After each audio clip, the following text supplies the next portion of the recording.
With Assassin's Creed going into like a fully fledged open world RPG, we knew that choice was the next logical step for us. We were like, hey, choice is our thing. It's the philosophy that's flowing through all of the creation of the game, and that extends to being able to choose your character. It extends to naval and how you're going to customize your ship, how you're going to play with your ship, who you're going to recruit for your ship. And then you can make a choice about the way you're going to approach quests. It had to be everywhere or nowhere at all in terms of how we were looking at making things. So yes, the narrative will lead to different conclusions, but if you go off the beaten path, you will be surprised and you will have to make choices, sometimes dire, sometimes not. So yes, we want to give that autonomy to the player. You can choose if you're going to help the Athenians dominate the Greek world or the Spartans, and you can change your choice in that playthrough as well. We wanted to approach the combat in a way that gave the player more options, more customization, more ability to have choice in the way that they approach every combat situation. So that meant that we wanted to give them these awesome abilities, these brand new 30-plus amazing abilities that can all be upgraded. If I want to shoot people with bow and arrows and specialize in that, you can do it. If you feel that it's more like melee fighting, you can do it as well. And if you feel that it's a little bit more stealth that I would like to do and get the drop on them, that's all available for you as well. So very poetic for someone covered in blood. I like it.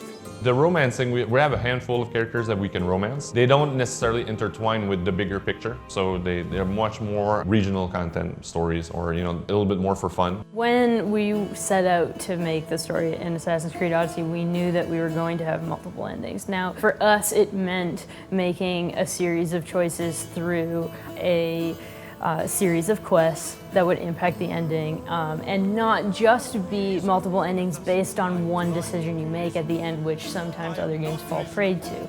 Just because you're making choices doesn't mean that you're going to be cut off from half the game for making these choices. You're simply going to have your own unique experience.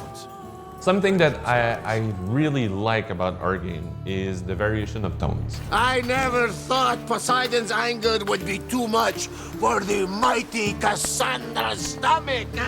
You can be a little bit more of a traditional compassionate hero, but you can also call people on their bullshit in the game. Somebody's coming to you with a much more down-to-earth, easy quest like somebody stole my vase or something. So your character can say, dude, who do I look like? Like somebody's gonna get vases, like I'm destroying armies, Well, when the player feels that he can say that, we try to put that in the word of the character as a choice as well. So dude, the fuck I look like, so that you can get that a little bit more in the game. You can't do it every time, but how do I feel about saying something here? We tried to mimic that and then have the characters react. Cassandra, what do you think we should do? Player choice is a motivator. It connects you with what you're doing. The game is talking to me and I need to respond to that. So the player choices are felt in dialogues, but they're also felt in the world. So in the play style that I'm going to choose in the game, the mix and matching of the abilities, who I want to interact with, Sparta, Athens, what do I want to do as a player? You decide and it's your choice to do it. Tune in Thursday at 2 p.m. for next week's episode, Combat Customization. Assassin's Creed Odyssey, available October 5th.